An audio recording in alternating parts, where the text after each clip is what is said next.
कौन आया है मेरे वन में? कौन? कोई ब्राह्मण तो नहीं?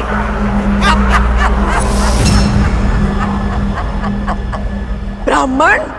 मैंने चेतावनी दी थी कि मेरे वन में ऋषियों का आना मना है। अब तुम सब अपनी मृत्यु के लिए सज्ज हो।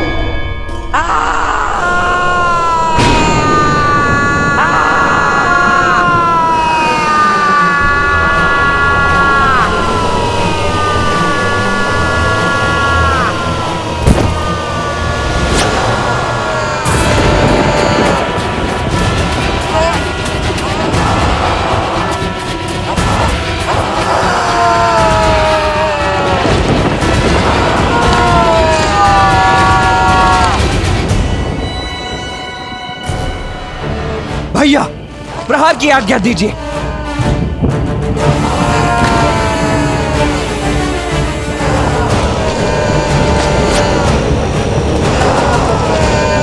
आज्ञा दीजिए भैया।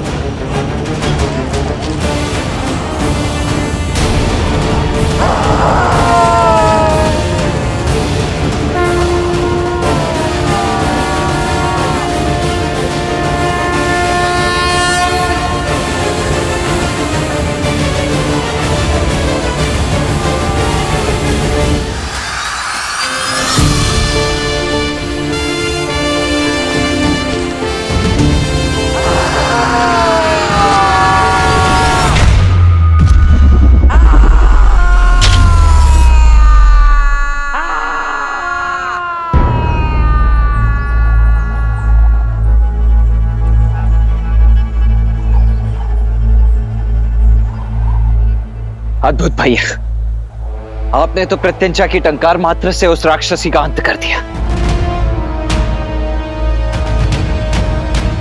नहीं लक्ष्मण, मैंने केवल उसे चेताया है। ताड़का चेतावनी नहीं लेती, चुनौती लेती है राम। ताड़का अवश्य आएगी लौटकर। ताड़का? इससे पूर्व तो आपने ताड़का के विषय में कुछ भी नहीं बताया आचार्य। आप तो भैया को यहाँ पर सुबाहु और मारीच के वध के लिए लाए थे ना? सुबाहु और मारीच तो मात्र शाखाएं हैं लक्ष्मण। मेरे संकट का मूल ताड़का ही है, और ये ताड़का का आश्रय स्थल है, ताड़का वन। और मैं ताड़का के वध के लिए ही तुम्हें लाया हूं राम।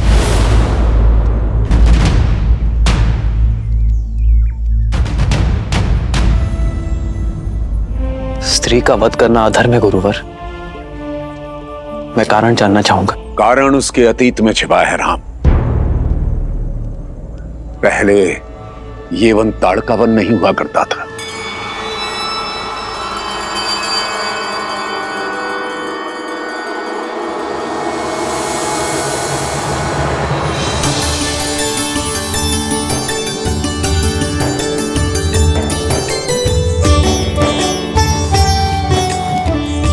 जब ताड़का एक राक्षसी नहीं बल्कि एक सुंदर यक्षिणी थी।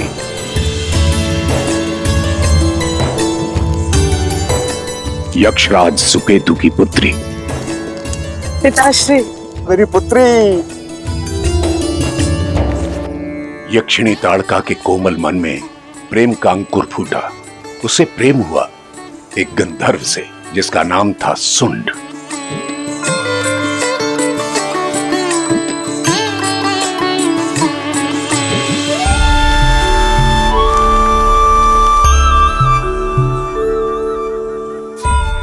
इस कुलहीन गंधर्वा से विवाह करके तुम अपने कुल की गरिमा को कैसे नष्ट कर सकती हो? ये तुम्हें दुख और दरिद्रता के सिवा कुछ नहीं दे सकता।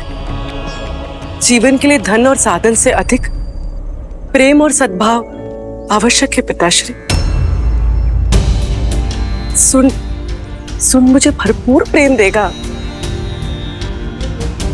मैं आपसे अपने प्रेम को पाने की अनुमति मांगती हूँ। पिताश्री, मैं आपको वचन देता हूं कि मैं सदैव ताड़का को प्रसन्न रखूंगा। कृपा करके हमें विवाह की अनुमति दे दीजिए। बस, ना अनुमति मिलेगी और ना आदेश।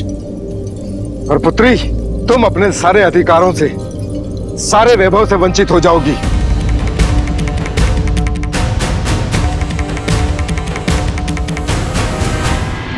सच्चा प्रेम किसी आदेश और अनुमति के बिना भी फल सकता है।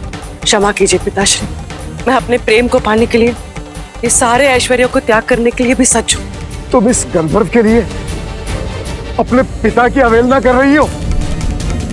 सैनिकों, वध कर दो इस गंधर्व का।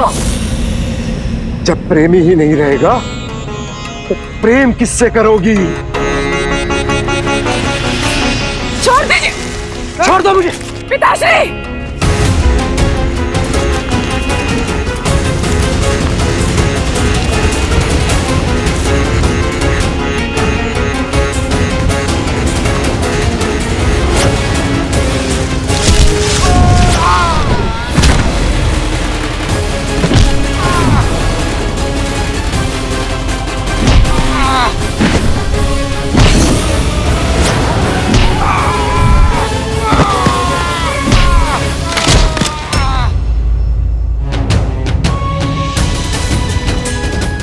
सोचा भी कैसे आपने कि मेरे सामने मेरे प्रेम को क्षति पहुंचाएंगे और मैं देखती रहूंगी?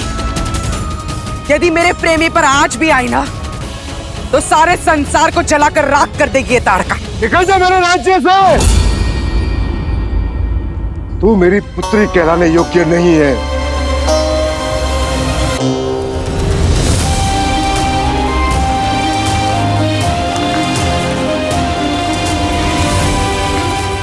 सुख सुविधाओं से पली राजकुमारी अब निष्कासित थी, पर सुंड के साथ प्रसन्न थी।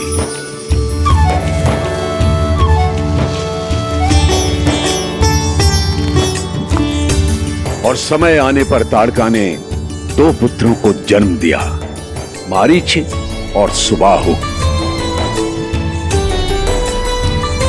पर जीवन में सुख के साथ दुख और समस्याएं आती हैं, और निर्धन की तो प्रकृति भी शत्रु बन जाती है। माता, भूख लगी है, भोजन दो ना। हाँ माता, बहुत भूख लगी है।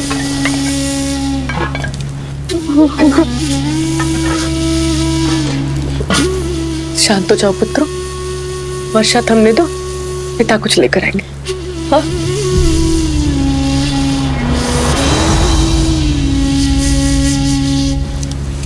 आप कहाँ जा रहे हैं? भोजन खोजने। वर्षा तो थमने दीजिए। वर्षा तो सह सकता हूँ ताड़का, लेकिन अपने पुत्रों की आंखों से बरसने वाले आंसू नहीं देख सकता। शीघ्र लौटिएगा।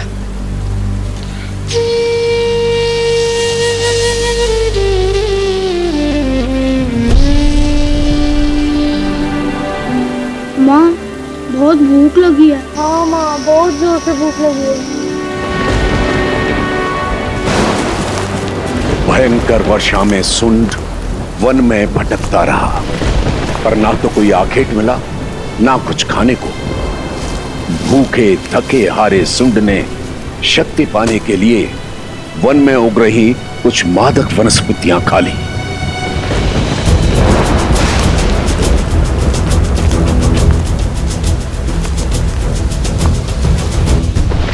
माता, बहुत भूख लगी है। पिताश्री को आने में और कितना समय लगेगा? बच्चों, देखो शांत हो जाओ। हाँ, बस तुम्हारे पिता आते ही होंगे। हाँ, तब तक ना तुम लोग ये लो, ये जल पियो। लो, देखना वो आएंगे ना तो तुम्हारे लिए बहुत सारे मीठे स्वादिष्ट फल लेकर आएंगे, और भूख जितनी अधिक लगती है भोजन में उतना ही आनंद आता है ना? है ना? पियो। ठीक।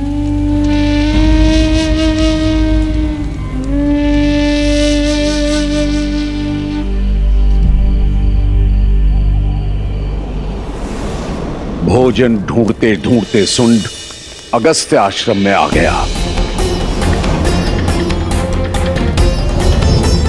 यज्ञ वेदी के पास रखे अनाज और भोजन को देख उसने उन्हें उठा लेने का मन बनाया।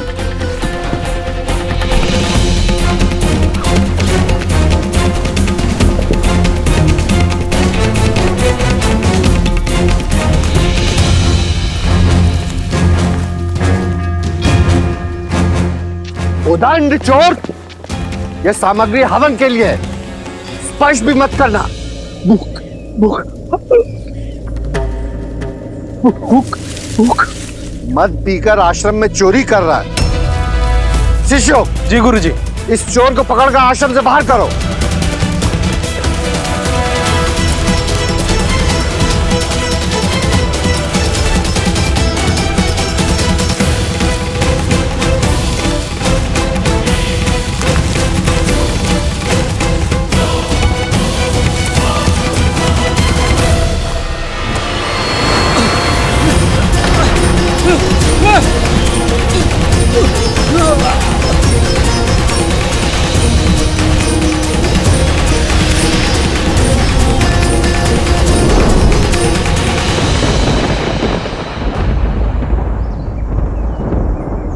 वहां पति के समय से लौटकर न आने पर ताड़का व्याकुल थी।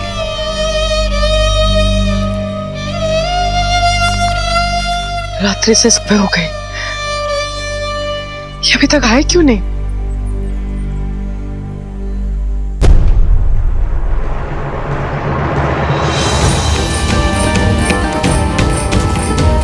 माता माता माता। और यहां वहां उसे ढूंढ रही थी। स्वामी कहाँ है आप? स्वामी! माता माता। स्वामी कहाँ है आप?